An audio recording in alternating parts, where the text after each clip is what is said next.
con silencio, por favor. Vamos a partir con la última charla del Congreso. Patudamente me voy a tomar un segundo para felicitar a la gente de la organización, estudiantes. Creo que ha salido un buen Congreso. Aplausos para la comisión.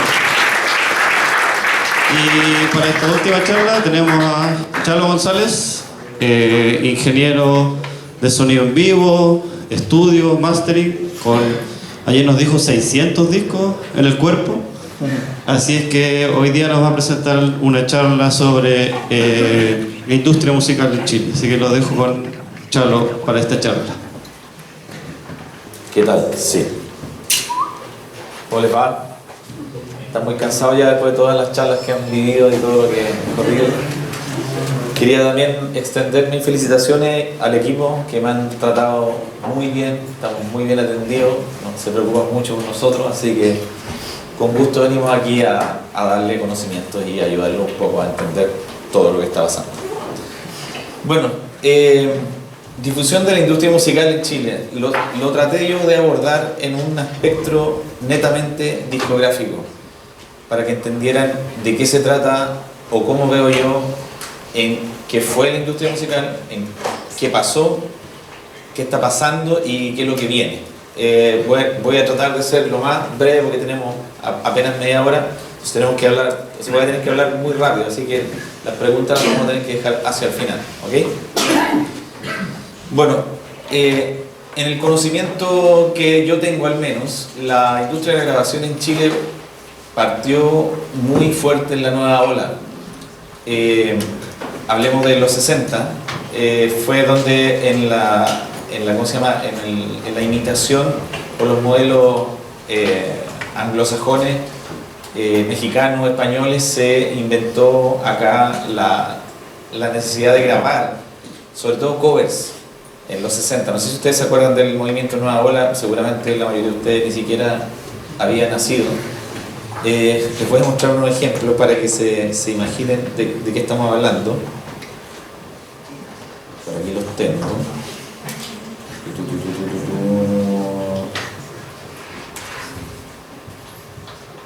Sí, no, el control. Tengo que cambiar acá, ¿no? Charán. ¿Conocen a esta señora? Gloria Benavides, 4 dientes, ¿no es cierto? Bueno, en los 60 existía una empresa discográfica que se llamaba RCA. La RCA grabó a montones de artistas, grabó a Luis Lima, Pollo Fuente, Buddy Richard, Gloria Benavides, etcétera, etcétera, etcétera. Piensen también que fue el comienzo de fue como la gloria de la radiofonía chilena y el comienzo de la televisión. Entonces había un despertar gigantesco en Chile por el registro. Este es uno de los registros más famosos de esa época. De hecho, aquí viene la famosa canción La Gotita, por si acaso no la conocen. Luego vino aproximadamente, bueno, eso duró aproximadamente como 20 años, calculo yo, entre que partió en los 60 y terminó aproximadamente con el golpe militar. Tuvo un gran resurgimiento en todo ese tiempo, y de los exponentes mayores de esa época, por ejemplo, también queda otro disco que para mí es emblemático, que es este disco, que es del año 70 si no me equivoco, que fue un registro en vivo de Buddy Richard en el Astor. Aquí, ¿por qué elegí este disco? Porque en este disco se conjugaba la grabación en vivo, la publicación en vinilo, era todo un evento, y aparte era en un teatro que hoy día debe ser un mall seguramente en el centro, que era el Teatro Astor, donde se tocaba en vivo muy seguido y donde todos estos actores, estos cantantes presentaban sus discos. En ese entonces, si ustedes se fijan en la foto, todo el mundo tocaba todo, nadie programaba nada, no existía tecnología para programar y no había forma de grabar si no era que la gente estuviera tocando. ¿Ok? Bueno, paralela a esta época, que es la época como dorada de la nueva ola, estuvo la época que quizá hoy en día es la más recordada, por razones obvias, el centenario de Violeta Parra, Este fue el último disco que grabó Violeta Parra en vida, o el último disco que se publicó más bien. Y este disco fue grabado por Luis Torrejón, que todavía está vivo y que así, para mi gusto es una de las personas que más y mejores discos ha grabado en Chile.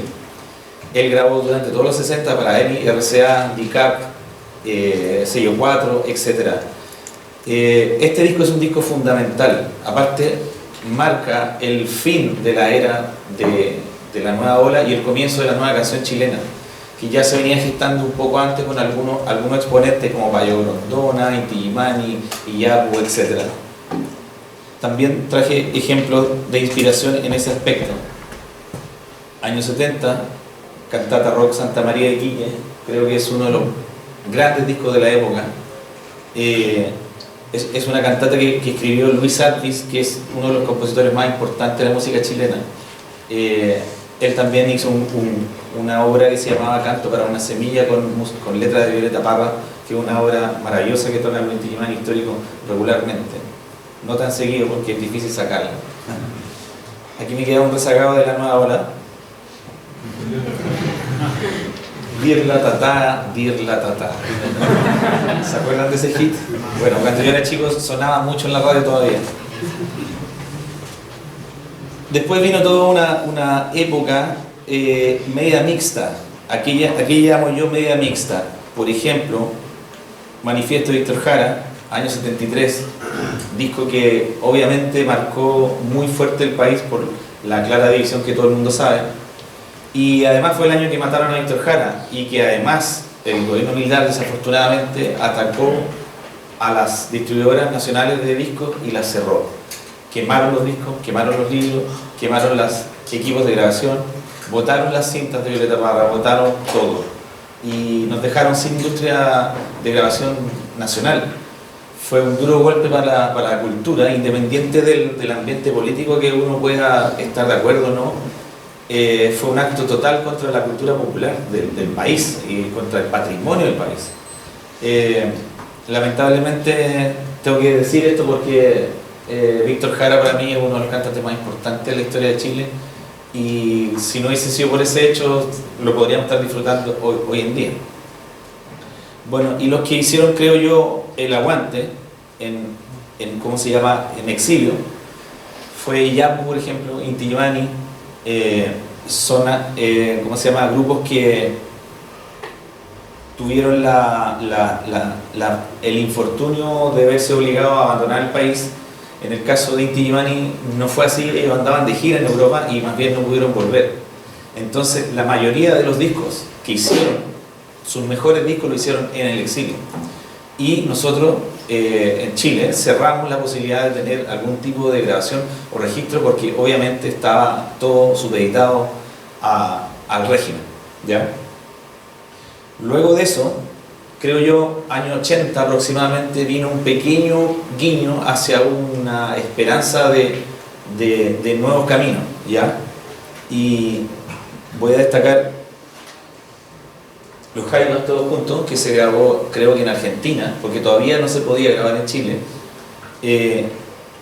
Alturas de Machu Picchu, por ejemplo,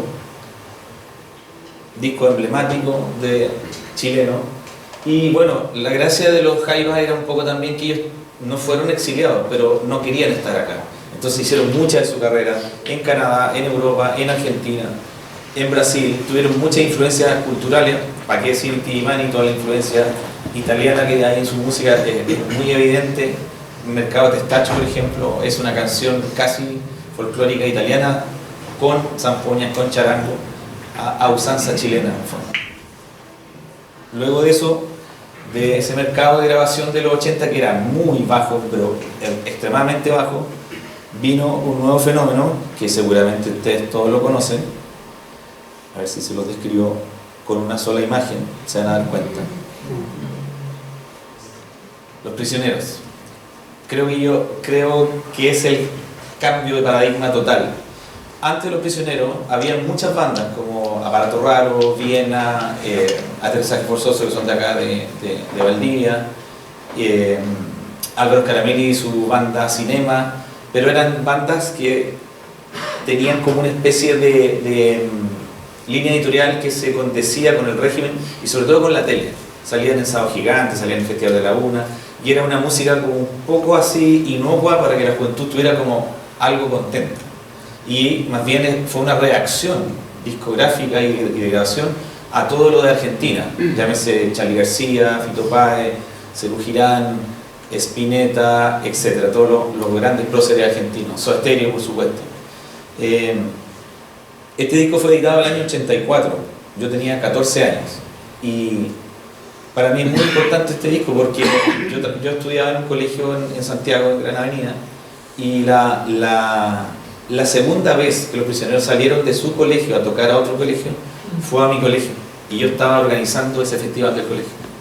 Lo que yo no sabía era que 20 años después yo iba a trabajar con ellos. Yo no tenía idea en ese momento que yo me iba a dedicar a ser ingeniero de sonido, ni menos a grabar un disco.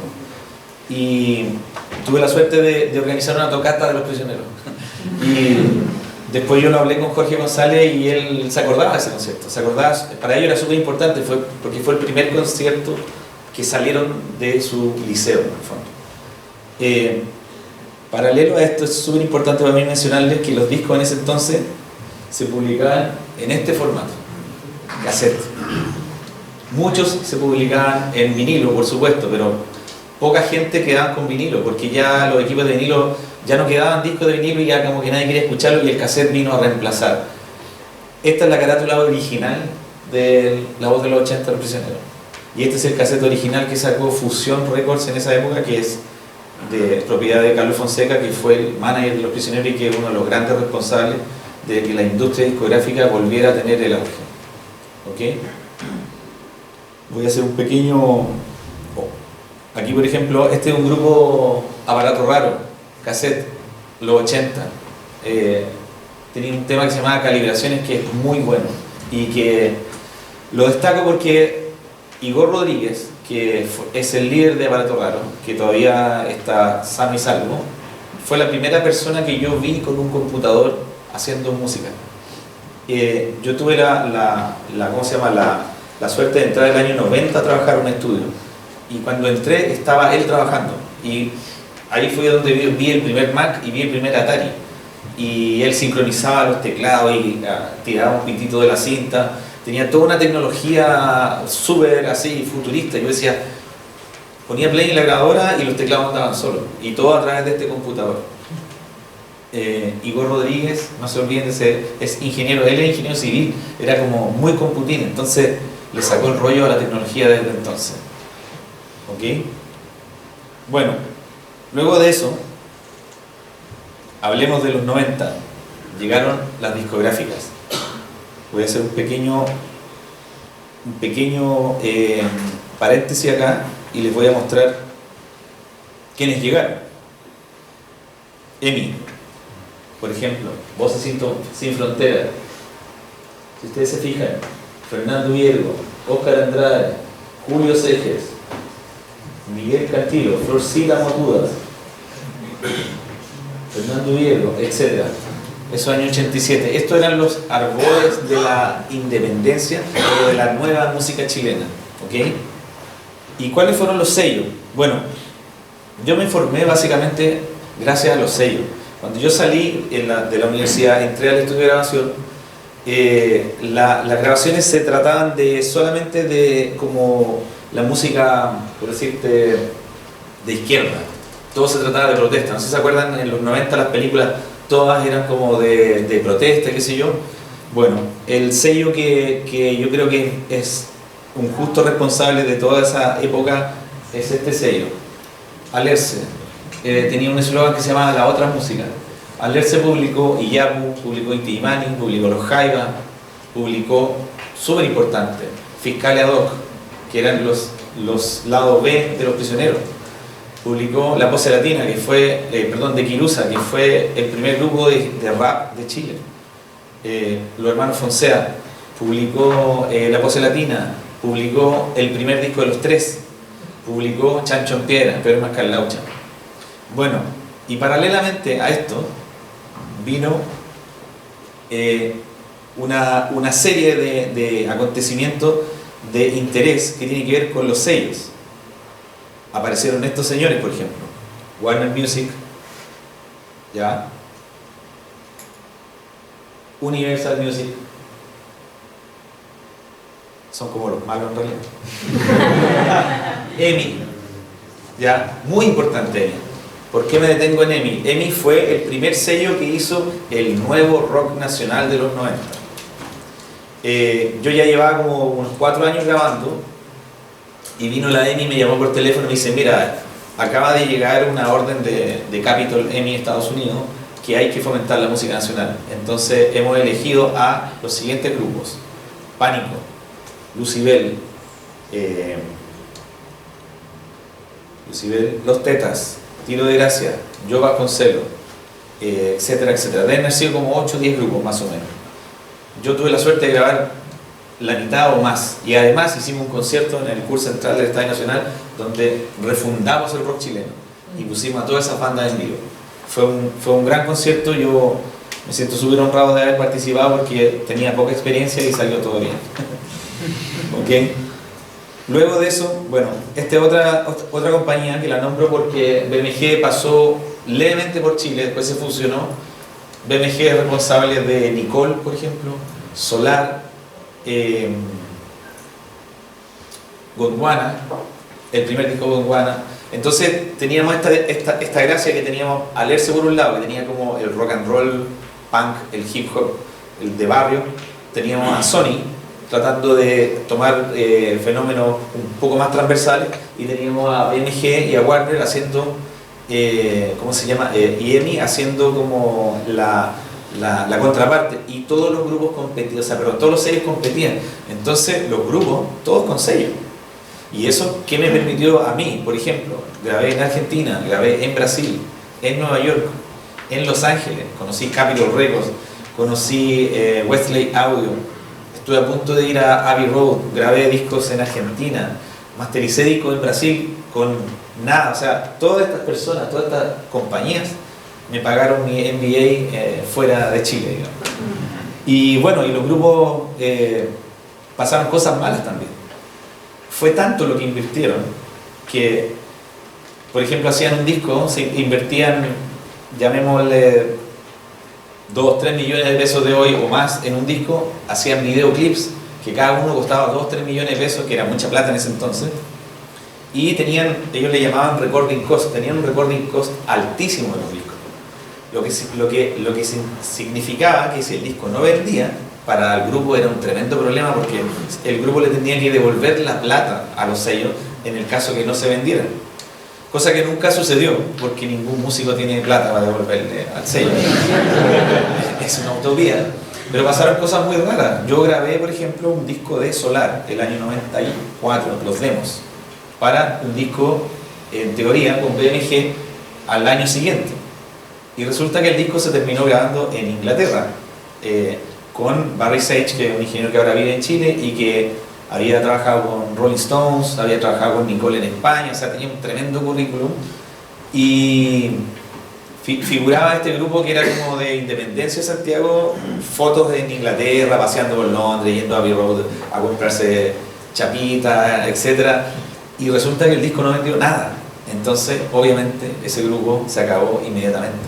Entonces, toda esa bonanza le hizo muy mal a la música chilena. Y decantó en que los estudios, como les contaba ayer a los que fueron a la de producción musical, terminaron con una debacle de los estudios de grabación en Santiago. Y a principios del 2000 empezó a decaer la industria de la grabación y se empezaron a acabar los sellos. Y vino esta era, que encuentro que es la que estamos viviendo hoy, que es súper interesante. Voy a poner un ejemplo. Algo Records. Algo Records fue uno de los primeros sellos de la nueva era, del 2000. ¿Ya? En Algo Records se grabaron los discos de Guiso, de bandas como de Ganjas, hasta el día de hoy siguen registrando. Y es interesante porque, si nos remontamos a lo que les contaba al principio, en la época de Violeta Parra, en la época de Pollo Fuente, los sellos tenían estudios, eran dueños de estudios. Entonces los sellos elegían a los artistas y los invitaban a grabar. Por lo tanto, destaco Algo Records porque Algo Records fue el primer sello independiente con estudio de grabación. Y Los Choros, que era un estudio muy precario, muy pequeño, pero con puras máquinas análogas, tenían el sueño de volver a los 70. Ellos son los hermanos Gómez, es Álvaro Gómez y el Peluca Gómez, que no me acuerdo cómo se llama. Ahora tiene una banda que se llama Perroqui, que seguramente ha venido por acá. Y bueno, otro, por nombrar solamente algunos, sello Beast, que hoy día edita discos Tuetue, por ejemplo, que es de acá de Valdivia, que es del Iván Molina. No sé si sigue todavía activo el sello, pero hubo una época que tenía bastante, ¿cómo se llama? Bastantes bandas, sobre todo en Santiago. Bueno, 11 años atrás, 10 años atrás, este disco para mí marca una gran cambio. Son varios en realidad, pero esta chiquilla es Javiera Mena. Este disco Esquemas Juveniles. Esta fue la primera vez que, creo yo, se publicó un disco hecho home studio. Este disco lo produjo la misma Javiera con Cristian Jaime y lo hicieron con máquinas muy sencillas, con Pro Tools de primera generación, con muy pocos canales y con micrófono más o menos nomás, y es un disco que hasta el día de hoy suena muy actual. De hecho hay gente que dice que es el mejor disco de Javiera Mena por lejos. Generalmente los primeros discos son los más difíciles de superar, porque tienen toda una vida para grabarlo, ¿no? Esa es mi teoría. El otro disco que creo que es destacable en esa época es este disco, G Pinto. Este disco, el disco de Jepe y el disco de Javiera, tienen algo súper importante en común, y es que son de un sello que se llama Quema Su Cabeza. El sello Quema Su Cabeza es el sello de Rodrigo Santi y su hermano, que tenían una banda que se llamaba Congelador, que era una banda muy alternativa de principios del 2000, y que tuvieron la fortuna de tener la visión de que Jepe y Javiera se iban a transformar en algo muy importante. Si lo extrapolamos a los días de hoy, Jepe ha estado en el Festival de Viña, Javiera Mena también, etc. O sea, eso pasó hace más de 10 años y nadie daba un peso en ese momento por ello. Y te aseguro que el computador del estudio no era mejor que este para grabar los temas. Ya era pura creatividad. Y además era una reacción, fue una reacción natural a todo ese tiempo. Me voy a devolver un poco porque me salté algunas cosas, que igual las quiero destacar. Yo Vasconcelos, los 90, súper importante. Este disco vivo fue el primer disco que se grabó en vivo de la nueva era y sonaba increíble. Vino un ingeniero argentino que ahora vive en Chile también. Curiosamente todos los ingenieros se vienen a ir a Chile. Se llama Guido Nissenson, es un gran colega y él hizo este disco. Es bueno nombrarlo a él también por el tema de la grabación. También me parece súper importante mencionar a Mario Breuer, que produjo con Guido Nissenson este disco, que fue Los Tres, La Espada y la Pared. Este disco marcó el nuevo rock de los 90. Hasta ese entonces, estamos hablando del año 92, por ahí, los ingenieros chilenos no eran valorados como son hoy. Yo luchaba con ellos para quedarme con ese puesto, ¿ya? Y como les contaba ayer o anteayer, fue ayer creo, en la charla, ya me perdí. Esta fue mi primera batalla de lucha. Sancho en Piedra, Pedro Mascalaucha, año 94. Se iba a leerse. Luego de ese disco nos contrataron inmediatamente para Sony Music. El grupo pasó de tener un presupuesto así a pasar a tener el manso presupuesto y a hacer gira nacional. Muy rápido. Otro icono para mí súper importante de ese momento es... Estoy buscando. Tiro Gracias Hermano, disco que tengo el honor de haber grabado y mezclado. A mí me cambió la vida este disco en realidad. Los Prisioneros, Jorge González me llamó para trabajar gracias a ese disco. Un día recibo una llamada, me dice: ¿aló? ¿Hablo con Don Chalo? Sí. Hola Don Chalo, le habla a Jorge González de Los Prisioneros. Escuché el disco de Tiro Gracias a Ser Humano y me encantó y vi que usted la grabó. ¿Le gustaría trabajar conmigo? Y yo gritando en el teléfono. Nunca me imaginé que me iba a llamar para decirme eso. Voy a volver a los días del principio. Hago como la voz de Jorge González, un poco. Del principio, Teleradio Donoso, disco súper importante que grabó un gran amigo mío, Carlos Barro, que es socio de Claudius y que también fue socio mío. Nosotros fundamos un estudio que se llama Estudios Triana, eso fue el año 2005. 3 estudios, 3 ingenieros, una sala de control, 3 salas de control, una sala de músicos, y todos compartiendo.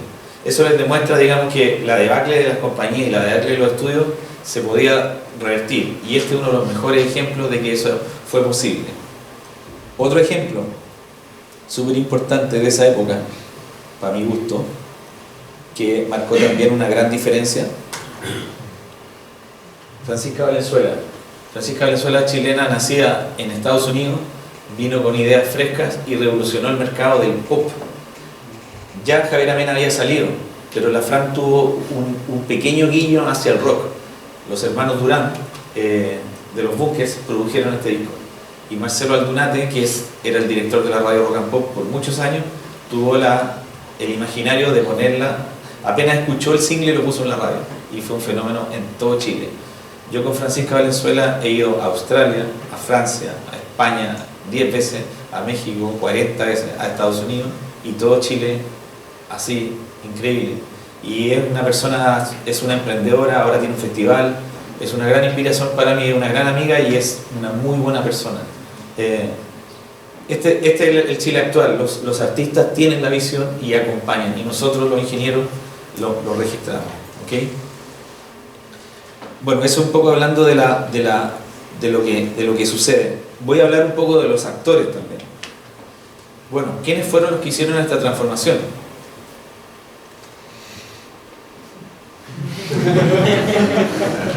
¿Conocen a ese señor? Claudius, en Triana, en el nuevo Triana, ¿cierto? Algunas postales de Triana. Esta es la sala de batería y la sala de músicos nueva de Triana. No encontré buenas fotos de nuestro Triana anterior, por eso... Me hubiese preguntado. Sí, pero ahí se pueden meter a las páginas. Esta foto me parece súper importante destacarla.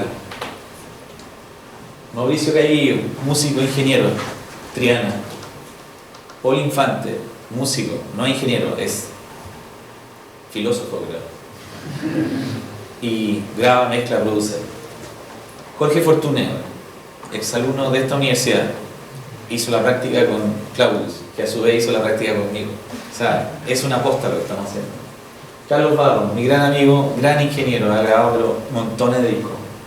Pablo Bello, ingeniero de Camila Moreno, ingeniero de Fernando Milagro, etcétera, etcétera, etcétera. Tremendo músico, tremendo ingeniero. Arturo Segers, publicista, estudió en la Escuela Moderna un tiempo, ingeniero productor, uno de los más despiertos de Triana, tiene muchas relaciones, hace muchos negocios, hace clases, muy interesante. Nicolás Arancía, alias Leo Mustach, es productor, ingeniero, baterista, bajista, tocó en Astro, colaborador de Miss Garrison. Él representa como la nueva generación de productores jóvenes. Muy buena persona, muy buen músico. Nacho Soto, un ingeniero de Astro, ingeniero de Miss Garrison, Denis Rosenthal, Movimiento Original, etcétera, etcétera, etcétera. Nacho fue mi asistente durante muchos años y ahora se independizó, ocupó mi lugar en Triana y es un tremendo ingeniero. Y este gallo, ¿para qué se lo fue? Bueno, lo nombro. Claudius Reed, Chico Trujillo, Inti Gimani Histórico, Carolina Nissen, etcétera, etcétera, etcétera. Tremendo productor, muy, muy lúcido, y aparte que Claudius fue el que me invitó a trabajar a Triana y el que vio esta luz de que la unión hacía la fuerza entre los ingenieros y que para reflotar la industria de la grabación chilena teníamos que unirnos porque ya los sellos se habían ido. ¿Okay? Y bueno, la nueva era, me voy a cambiar. ¿Cómo está la cosa ahora? ¿Cómo se hacía? No. ¿Está bien? ¿Y qué tengo que hacer acá? Para que se vea esto. Bueno, ¿en qué están hoy día los sellos? Yo creo que la tendencia de hoy es ser tu propio sello o fundar tu propia iniciativa. Me olvidé mostrarle fotos de mi estudio, pero después al final se la muestro. Sí, esa parte de la pantalla.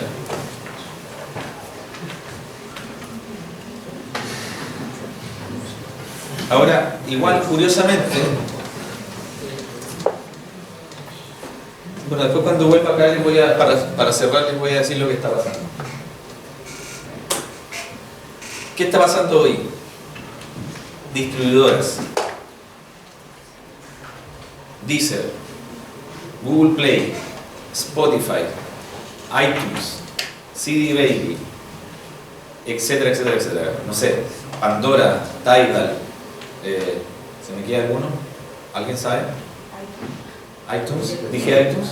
Bueno, la mayoría, no todas, la mayoría de esos streaming, porque se llaman streaming, hoy en día, el día de hoy ya no se descarga la música, ahora se toca solamente.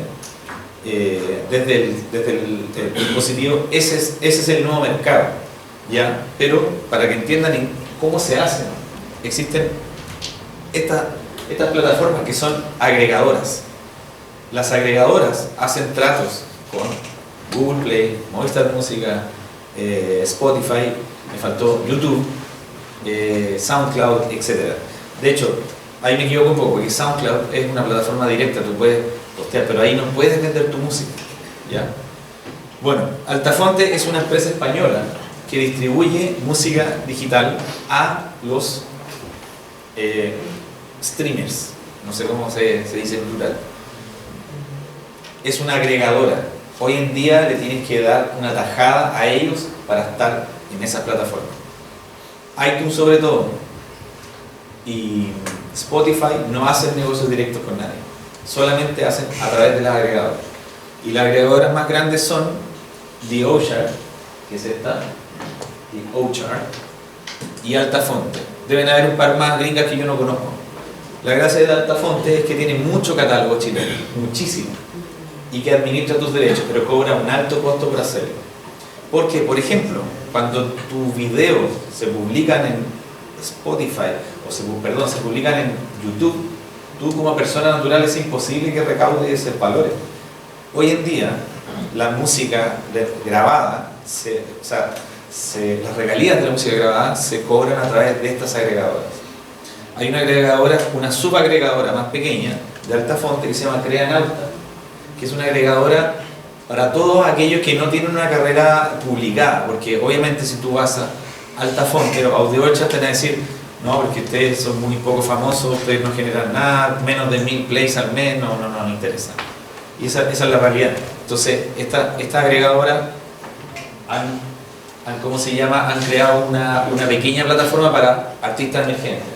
Y son súper didácticos. De hecho, mira, sube tu música, la distribuye en internet, ahí están los medios, cobras tu dinero. De hecho, crean una cuenta que se pasa a tu cuenta corriente o a tu PayPal directamente por cada vez que se toca, y hacen rendiciones mensuales. Tú puedes estar viendo dónde te están tocando, en qué país te están tocando, cuántas veces te han bajado. Es súper interesante. Hay una gente ahora, no encontré el link de eso, pero se los voy a mencionar. Hay gente que está planteando la idea del Bitcoin en la música. No sé si han escuchado alguna vez algo del Bitcoin. Y es en el fondo que tú vendes a través de estas páginas, pero gastas a través de ellas también. En el fondo se crea una moneda nueva de internet que te sirve para comprar otras cosas, así como una especie de PayPal, pero nadie nunca tiene dinero, sino que es como un dinero falso. No sé cómo explicarlo. Como criptodivisas. Hay varios. Bitcoin es uno, hay otro que no me acuerdo cómo se llama. A mí me suena como a Game Over Bitcoin. Quizás soy muy vintage. Otra plataforma directa hace lo mismo que la otra, se llama CD Baby. Tú puedes directamente hacerte una cuenta. Todos cobran, ojo, ninguna es gratis. La que yo creo que sí es gratis y funciona bastante bien, que la que uso yo con mi sello, es Bandcamp. Bandcamp tiene la gracia de que además tú puedes bajar los archivos en alta resolución y tú puedes elegir todas las opciones de alta resolución y todas las veces que quieras. De hecho, creo que traje unas tarjetas de Bandcamp de mi sello, porque yo también creé un sello porque hay artistas que no puedo publicar por ninguna parte, entonces prefiero tener el sello yo y hacerlo solamente por diversión. No están abiertas las postulaciones, por cierto. Es que un sello básicamente de los colaboradores del estudio, los que trabajamos en el estudio hicimos un sello para publicar lo que hacemos, ¿no? Porque no teníamos dónde publicarla a nivel físico al menos, ¿ok? Portal Disc. Portal Disc, para mi gusto, es una de las pioneras de Chile. De alguna manera se ha ido quedando atrás porque solamente es download, no es streaming. Entonces, si no se moderniza rápido, va a perder, porque la gente ya no quiere tener el archivo, no lo quiere bajar al teléfono. Los teléfonos son cada vez tienen menos memoria y es súper incómodo tener cientos de archivos o miles de archivos en el teléfono. Entonces, el streaming es el que la lleva, por eso que Spotify es tan popular. La gracia de Portal Disc es que está todo el catálogo chileno. De hecho, ojo, que ninguna de estas plataformas son excluyentes una de la otra. Por lo tanto, tú puedes tener tu canción en YouTube, puedes tenerla en iTunes, puedes tenerla en Spotify, puedes tenerla en Portal, puedes tenerla en Altafont, etcétera, etcétera. Eso no tiene nada que ver. Y si se fijan, ahí están, pero la lista de Portal Disc es aquí estamos todos. ¿Ok? Y bueno, si tienen algo de tiempo, aquí están más o menos los discos que yo he trabajado y que también, ¿por qué lo puse? Más que por modestia aparte, lo puse porque en realidad yo no sabía cómo promocionar las cosas que yo había trabajado y que se confluían en una sola plataforma. Y lo que hice fue yo hacer una línea de tiempo discográfica, que si se fijan acá,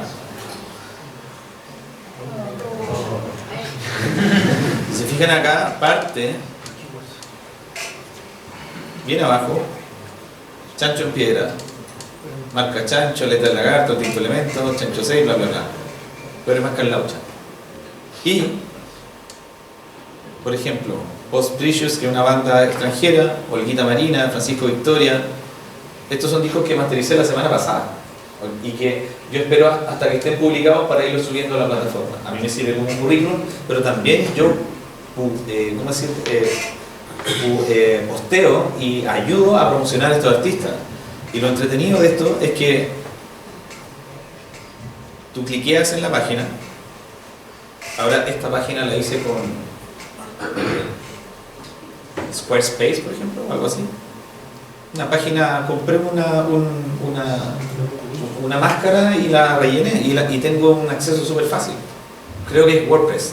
Entonces pones play.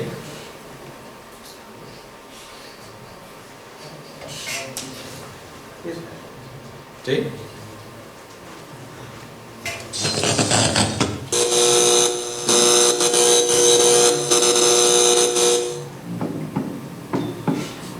Sello nuevo, República. Todos los días sale un sello.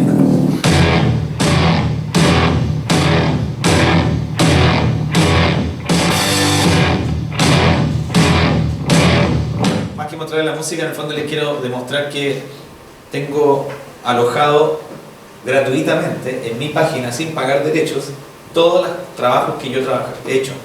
Y están todos puestos en ¿cómo se llama? En distintas plataformas, ya sea Vevo, de YouTube, ya sea Vimeo, SoundCloud, etc. Y es súper útil. Creo yo que el futuro va vía YouTube, por ahí está la cosa. YouTube. O sea,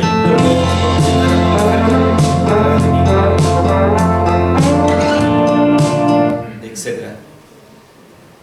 Eso, amigos. Les prometí fotos, me voy a cambiar para mostrarles un par de cosas y ya estaría. Me quedé viendo una cosa que me gustaría decírsela, que me parece súper importante, que es IMI. ¿Han escuchado hablar la palabra IMI? ¿No? Bueno, IMI Chile alberga todos estos sellos. Probablemente no se ven, pero se los voy a leer. Disco Río Bueno, Portal Dix, Tue Tue, Evolución, Quema Su Cabeza, Algo Records, Potoco Disco, Beast, Doll Music, Heroica, Ijet, Cápsula, La Unión, Libélula, Mescalina, etcétera, etcétera, etcétera, etcétera. Fantastic, bla, bla, bla. Ellos, a través de Export Chile, Corfo, Exportación No Tradicionales, han hecho fondos y han viajado y han promocionado la música chilena en todo el planeta. Van a todas las ferias que pueden. El presidente de IMI Chile es el que hace el Festival Fluvial, y yo sé que no es tan bienvenido acá, pero denle tiempo, se tienen que reorganizar. De alguna manera se va a lograr. Todos van a salir beneficiados de ese festival algún día, pero que no se vayan de Valdivia.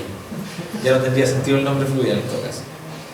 Y donde pasa un poco la música, voy a mostrarles mi estudio de mezcla y la sala de grabación, que no es muy grande pero que cabe perfectamente una banda, mi estudio de mastering, ahí donde hago el 100% de lo que ven acá en estos días, digamos, porque de la mitad para atrás está hecho en cientos de estudios. Eso sería. ¿Alguna pregunta, jóvenes? Bueno, tenemos 5 minutos para preguntas o comentarios. Voy a levantar la mano. Por allá, don Luis. ¿Puede decir vivo vos? ¿Ahora sí, nomás? Ya. Sí, con fuerza, con fuerza. Muchas bacán la presentación. Quiero decir un par de cositas.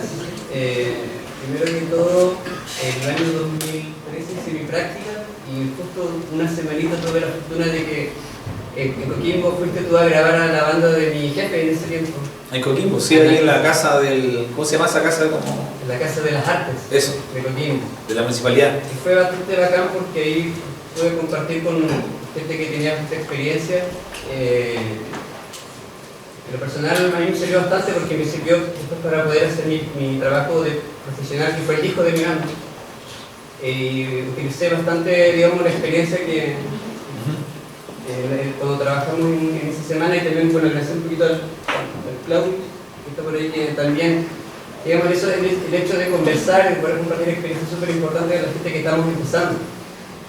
Y lo segundo que quería comentar es acerca de Record, de agregadoras que mencionabas. Hay una que está utilizando que es Record Union. Ya. No sé si la conocen. No, deben haber 20 agregadoras más. Es gringa y onda por el precio como de $16 más o menos, uno puede cargar el disco de una banda y se suena a todas esas plataformas que ¿Se llama Record Junior? Record Union. Union. Sí. Va a ser algo bastante entretenido porque en verdad la gente de Spotify se encarga de escuchar cosas nuevas. Me pasó que un tema del disco de nosotros que nadie conoce mucho en verdad, esa justamente la plataforma, uno de los temas salió en una de estas listas oficiales de Spotify. Ya. Y de verdad es impresionante la cantidad de gente que escucha esos playlists. Sí. No, de hecho, para que ustedes sepan, las agregadoras tienen tratos con Spotify y con iTunes de novedad, de playlist, y ellos tienen el poder porque Spotify no es como Google. Spotify hay un programador y hay una persona que está decidiendo qué pone primero. Cuando tú pones una J, él decide cómo, y además crean los playlists. El futuro es de los playlists. No sé si ustedes saben, pero quizás tenemos muchas cosas en común todos porque amamos la música y nos interesa, y nosotros a lo mejor, por lo menos yo escucho discos prácticamente completos. Yo no entro en playlist, pero el 99,9% de la población escucha en playlist y conoce bandas nuevas tal como tú lo describes, y te puede dar un golpe de suerte importante. Sí, bueno, muchas gracias. Vale. ¿Alguna otra pregunta, comentario? Se me olvidó comentar una plataforma que duró harto tiempo. ¿Cómo se llamaba? Que era como Fotolog, pero no es Fotolog. MySpace. Me lo salté, me acabo de acordar. MySpace fue el comienzo de todo esto. ¿Alguna otra? Bueno, yo tengo una. ¿Qué? No sé si lo puede explicar o si tiene alguna explicación. ¿Qué sentido tiene hoy día tener un sello? ¿Por dónde va esa búsqueda de crear sellos? Yo creo que los sellos son la necesidad de colaboración y de corporación. Cuando tú publicas a un artista, el pajarito rojo solo, por ejemplo, nadie lo va a buscar de alguna manera si es que no existe y no está vinculado a una escena o a alguna familia de grupos. Sirven para trabajar en bloque. Los medios, sobre todo, los medios escritos, los medios digitales, etcétera, son súper reacios a entender fenómenos únicos, ¿sí? La mayoría de las veces los tienen asociados a escenas y los sellos hacen esa escena. Porque apela un poco a la vieja escuela de sentir que había un paraguas que agrupaba a mucha gente. Yo creo que apela al sentido común. El sentido común hace que tú relaciones las cosas y el público, así como no formado, sino que el público normal, tiende a entender mejor cuando se circunscribe a algo familiar. Si esa familiaridad, o sea, si a ti, por ejemplo, algo récord te suena a un estilo de música, las bandas naturalmente apuestan a eso. Por eso que ocurren estos como enjambres de relaciones, de bandas y de estilo. Es más difícil estar solo en ese mar de ¿cómo se llama? No es imposible, por supuesto, pero yo creo que es mucho más colaborativo y es más sensato tener asociatividad. Incluso muchas bandas crean utópicamente sellos de papel, como para que el que busca o el que toca a esa banda sienta que esa banda tiene como desarrollo, como que tener sello tiene un poco el apellido de este gallo está haciendo bien las cosas, está organizado, porque los músicos crean, componen, graban, pero el sello publica, promociona, circunscribe, elige, ayuda, son tareas distintas, digamos. Como ordenar un poco la casa. Exactamente. Ahora, el sello puede ser la misma banda. O sea, yo tengo un sello que tiene 3 artistas, por ejemplo. A lo mejor algún día, en 20 años, va a tener 20, pero no andamos buscando artistas, sino que estamos buscando una manera de cohesionar lo que estamos haciendo para que la gente entienda más o menos hacia dónde va y en qué dirección. Bueno, crea una pregunta o comentario. Claudius. Bueno, no era más un comentario porque hablamos a la hora del almuerzo de los otros portadores, digamos, está este mundo digital, pero todavía existe el romántico y el lado... La fabricación. La fabricación, la cosa como tangible. Sí, es verdad. Bueno, si usted... Un minuto más nomás, les voy a mostrar un emprendimiento de un amigo nuestro.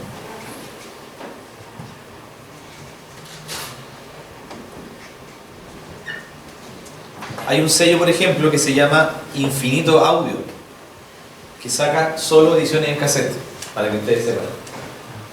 Y este es un amigo nuestro, ingeniero de sonido también. Postuló a un proyecto Corfo y trajo la primera grabadora de vinilo después de 40 años en Chile.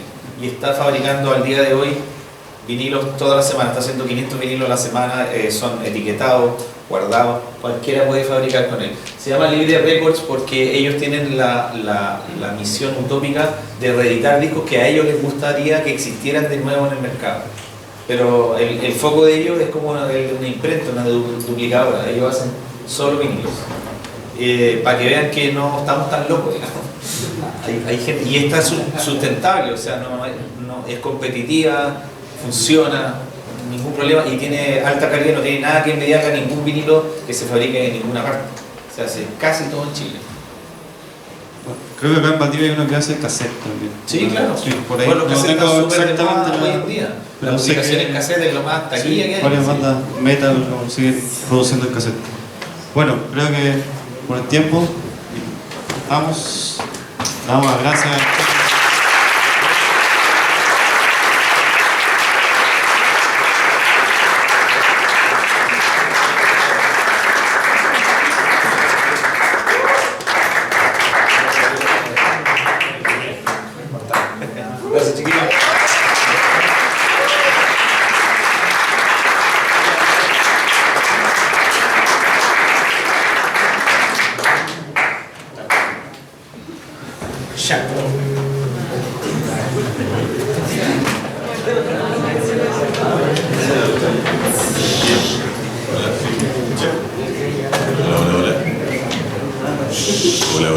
Sí, ahora se escucha.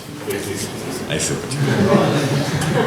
Bien, agradecemos entonces a Chalo, agradecemos también a todos y cada uno de los participantes de este INGEACUS 2017.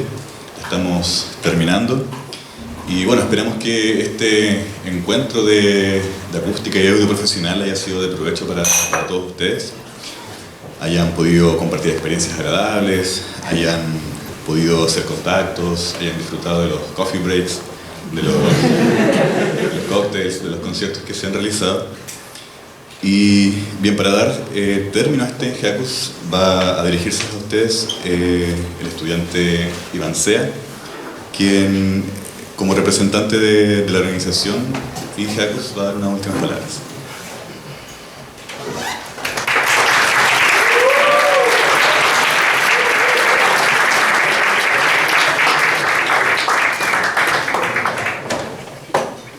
Hola a todos. Antes de dar las gracias a toda la gente que fue partícipe de todo esto, a mis compañeros, a todos, a los futuros colegas, vamos a entregar el famoso premio de los pósteres. Ya, lo tengo aquí en este sobrecito. Vamos a ver.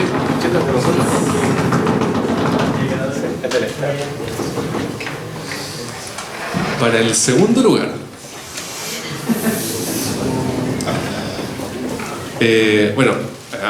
comentar que hubo una votación de 42 personas.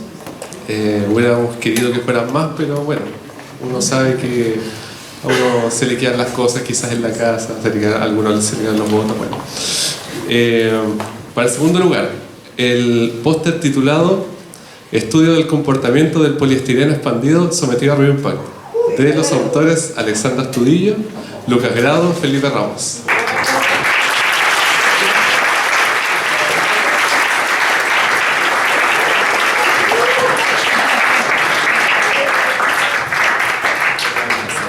Recibir su premio, entregado por Jimena Arancón.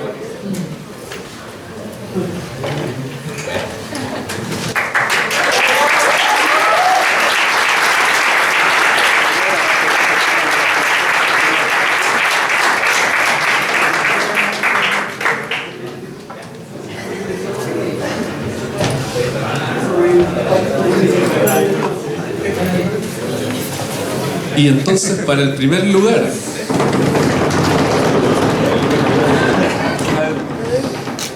el póster titulado Comparación de mediciones acústicas realizadas con un sistema de bajo costo y sonómetro CESBA SC310 de la señorita Constanza Carmona.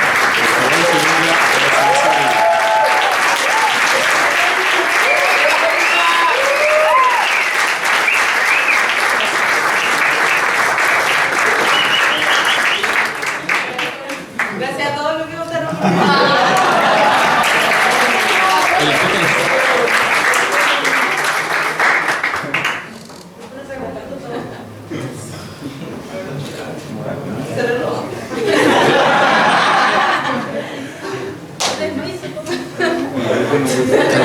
Calma.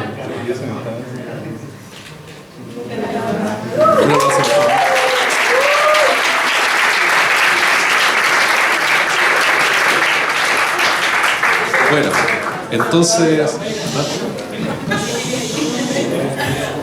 stop.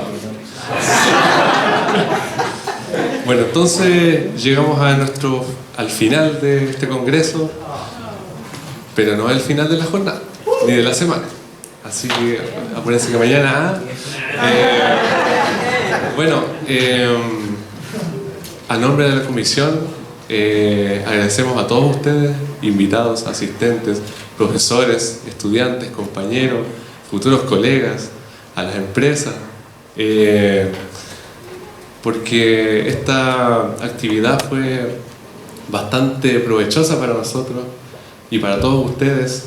Nos ha dejado una gran enseñanza, el tema de los lazos, el tema de los contactos, el tema del aprendizaje, eso por sobre todas las cosas. Quiero agradecer, aquí hay mucha gente, pero igual vamos a tratar de hacer la corta, A nuestros auspiciadores, G5Tech, Silentium, Nicolaides, Nauf, Proacus, Sonoflex, Spevi, Volcán, Control Acústico. Nuestros patrocinadores, el Ministerio de Medio Ambiente, MIMBU, Instituto Internacional de Acústica y Vibraciones, que el profesor Arenas no estuvo acá porque está en un viaje, ustedes saben que él es muy ocupado. Pero sí nos apoyó bastante en el tema de la lectura de paper, así que no es que se hizo el loco. Al Colegio de Ingenieros Acústicos, al doctor Antonio Marzano, la SOCHA, Sociedad Española de Acústica, la Federación Iberoamericana de Acústica, la AES Chile, y bueno, a nuestra universidad, rectoría, vicerrectoría académica, decanatura, el señor decano que nos apoyó varias cosas, las personas de finanzas, Alejandro González, Sandra Reyes, vicerrectoría de gestión administrativa, dirección de servicios, la DAE, la DID, relaciones públicas, a la gente de este edificio, a don Marco, que se portó un 7 con nosotros porque nos facilitó muchas cosas, hasta un scotch. Hasta el scotch para poder colgar los programas que estaban ahí. A la gente del aseo, el Instituto de Acústica, a todos los profesores y a la gente que trabaja ahí, la señora Carolina, la señora Hilda.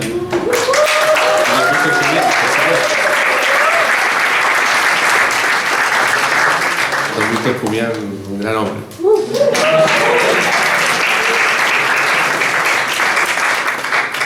La escuela, bueno, ya nombré a la señora Hilda y al profesor Barro.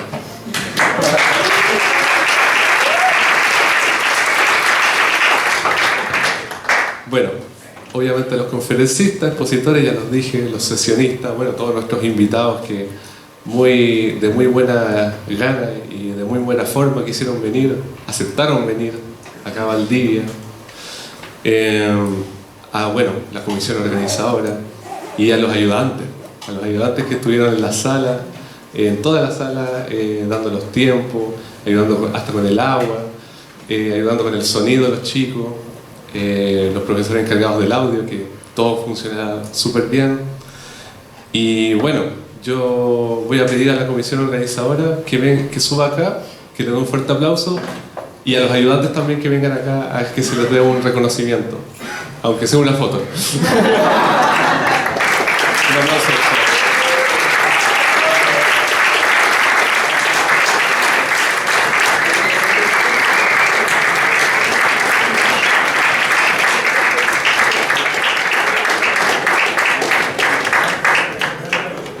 Oye, pero ¿eran más ayudantes, sí?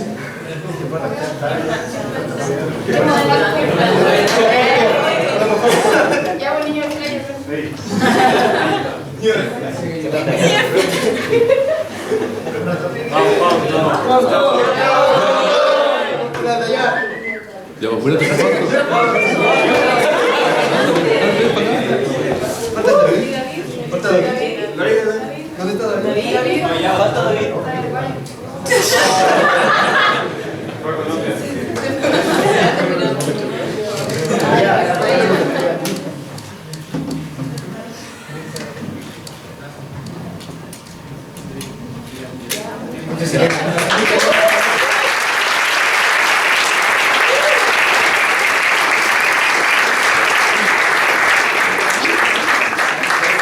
y bueno,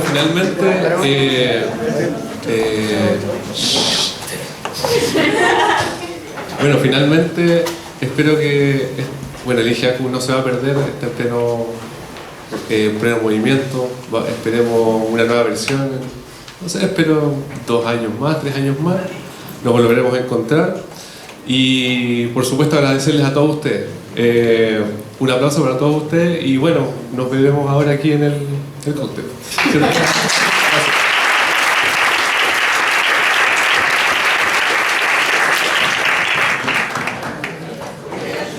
Bien, entonces antes de dar término a este IGACUS, recordamos a todos los asistentes que que ahora está el Festival Relincha, que a las 10 horas de día de mañana hay un campus tour para aquellos que deseen ir.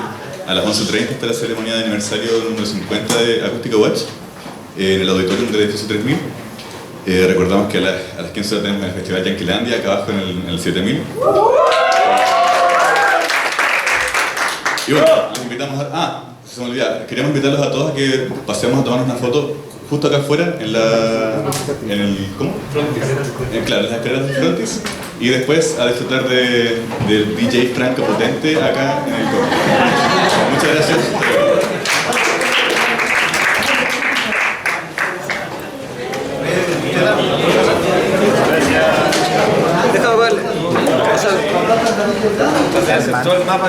Alcanzó re bien la otra. Re viola. Tenemos que se puede rescatar esto.